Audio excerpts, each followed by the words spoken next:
જય જલારામ, જય શ્રી કૃષ્ણ। અખિલ ગુજરાત લોહાણા સમાજ આ સર્વ જ્ઞાતિજનો એનાથી પરિચિત છે। અખિલ ગુજરાત લોહાણા સમાજ લગભગ 40 વર્ષથી સ્થપાયેલી સંસ્થા, જ્ઞાતિની સેવા કરતી સંસ્થા છે અને ગુજરાત લેવલે બધા મહાજનોને સાથે ઘણા સમયથી કોરોના કાળથી લગભગ પૂર્વ પ્રમુખ માનનીય શ્રી ધનવાનભાઈ કોટક ખૂબ સારી રીતે ચલાવતા હતા। વિધવા સહાય અને બીજી બધી એમણે કામગીરી કરી હતી, પણ કોરોના પછી થોડી ગતિ મંદ પડી। એ દરમિયાન એમની નાદુરસ્ત તબિયત થઈ એટલે એમણે જાહેર કરેલું કે હું આ પદ ઉપર હવે વધુ કાર્યશક્તિ કરી શકું એમ નથી, મારી શારીરિક ક્ષમતા નથી, એટલે હું સ્વેચ્છાએ રાજીનામું આપું છું। પણ એ કાર્યકારી પ્રમુખ તરીકે ચાલુ રહ્યા હતા। ત્યારબાદ સંસ્થાને વેગવંતી બનાવવા, સમાજની સેવા કરવાની છે, ભાઈઓની સેવા કરવાની છે, તો એને માટે દોડવું પડતું। એટલે એક મનમાં વિચાર ચાલ્યા કે યંગ, ઉત્સાહી અને જે પરિચિત હોય આવા કાર્યો જેને કર્યા હોય, જેના થકી આવા કાર્યો થતા હોય, સેવાના કાર્યો થતા હોય, સંસ્થાઓ સાથે જોડાયેલા હોય અને અનુભવ હોય, એવી કોઈ એક વ્યક્તિ જો આ સમાજનું સુકાન સંભાળે તો આપણે આ સમાજની આ આપણી સંસ્થાને વેગવંતી બનાવી શકીએ। અને એના માટે વડોદરા મુકામે મે મહિનામાં એક ચિંતન મિટિંગનું આયોજન કર્યું સમગ્ર ગુજરાતમાંથી, કારણ કે આ ગુજરાતની સંસ્થા છે ગુજરાતની, એટલે સમસ્ત ગુજરાતના લોહાણા સમાજ આપણા મહાજનો છે, બધાને આમંત્રણ મોકલા અને એમાંથી અગ્રણીઓને હાજર રહેવા અપીલ કરવામાં આવી। ઘણા બધા આપણા અગ્રણીઓ હાજર રહ્યા વડોદરા મુકામે અને ચર્ચા વિચારણા કરી।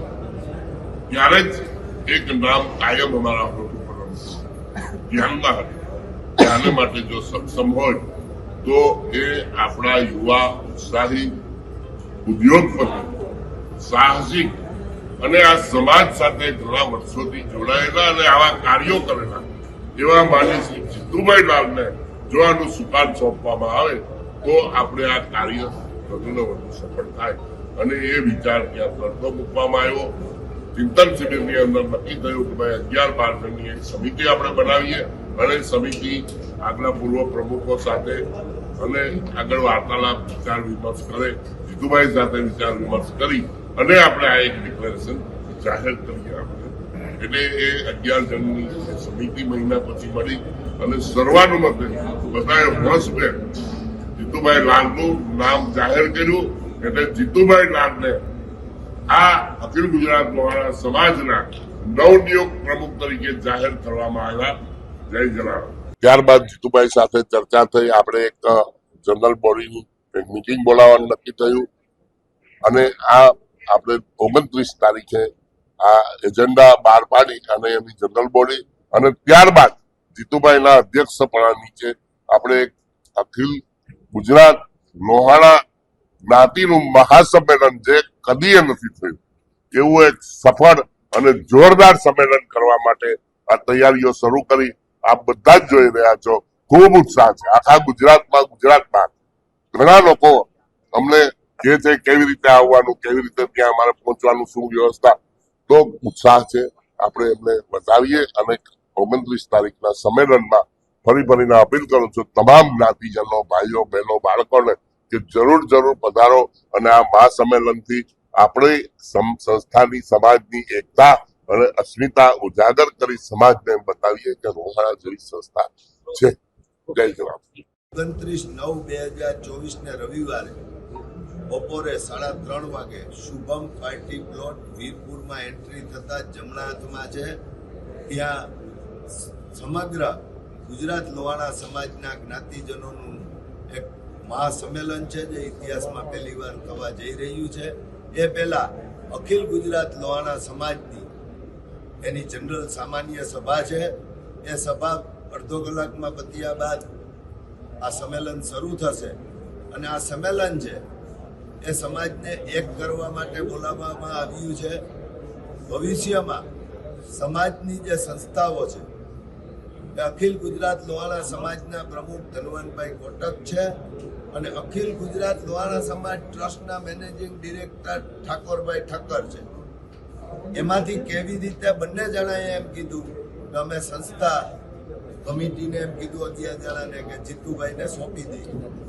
એટલે 29 તારીખે ધનવાનભાઈ વાળી સંસ્થાનું સુકાન સંભાળી અને આ મહાસંમેલન છે. ઠાકોરભાઈ વાળી જે ટ્રસ્ટ છે એની પ્રક્રિયા ચાલુ છે.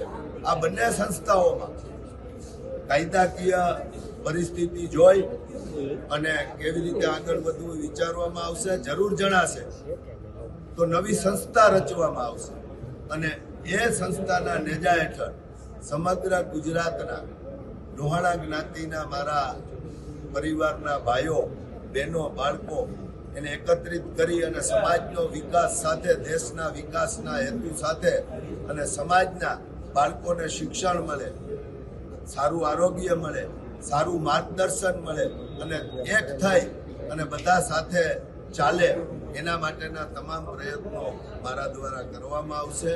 વિશેષ કાર્યો આગળ સમયાંતરે જાણ કરવામાં આવશે. આ સંમેલનમાં ગુજરાતના ગામે ગામેથી લોહાણા જ્ઞાતિમાં ખૂબ મોટો ઉત્સાહ છે અને બધા સાથે મળી અને ચોક્કસપણે મને ખાતરી છે કે આ એક ઐતિહાસિક સંમેલન બનશે અને આ સંમેલનમાં સમાજના ભવિષ્યના આયોજન માટે પણ ચર્ચા સંમેલન પછી સાથે મીટિંગ કરીને કરવામાં આવશે અને બધાને એક રાખી અને આગળ ચાલવામાં આવશે. રાજનીતિ એક અલગ જગ્યા છે. રઘુવંશી સમાજ છે એ સમાજની બંને સંસ્થાઓને એક કરી 90% જ્ઞાતિના 30 થી 35 લાખ લોકો જ્યારે વિશ્વમાં વસે છે એનાથી 80 થી 90% વસ્તી એકલા ગુજરાતમાં છે. એને એક કરી એક મંચ ઉપર લઈ આવી અને સમાજના વિકાસ અને સાથે દેશના વિકાસનો એજન્ડા છે. કોઈ રાજનીતિનો એજન્ડા નથી કે કોઈ બીજો એજન્ડા નથી. ખાલી સમાજને એક સાથે લઈ આવી અને સમાજને આગળ વધારવાનો અને એની સાથે દેશને પણ આગળ વધારવાનો એજન્ડા છે. આ સિવાયનો